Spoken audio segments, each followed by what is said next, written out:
I want you guys to, just for a second, imagine being in the upper room. Because it happened in St. Mark's house, upper room, they lock the door, they do the Last Supper. Before they do that, actually this is the present, right? So what happens? Christ begins to wash the feet. But imagine actually just before that. What's actually happening in this time and culture? What's the significance of washing feet? It's the feet of the people that came in. So that way, like nowadays we kick off our feet sometimes before we walk in the house so we don't track mud or dirt in the house. Back in the day, they didn't have shoes that cover their feet, so they would wash the feet. So they would walk into a house that was clean. They can lay down on a clean floor or sit down on a clean floor, squat down, and have a clean meal. That was the role of the servant of the house. The upper room was like a rented facility. It was like a clubhouse for the day.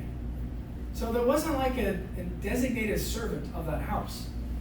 And it was customary at the time that the servant must wash the feet of the visiting people.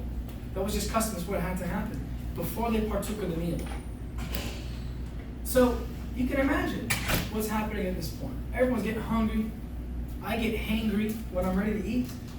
I'm sure people were hangry at the Last Supper. The apostles were men just like us. And I'm sure that what happened is, in their haste to try to get something to eat, wanted to break bread, wanted to begin the Last Supper, they're like, who's going to wash our feet?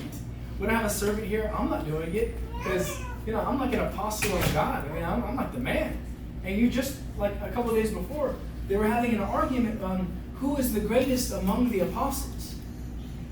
And amongst this conversation, Christ then says, you know what? Let me teach you guys a lesson.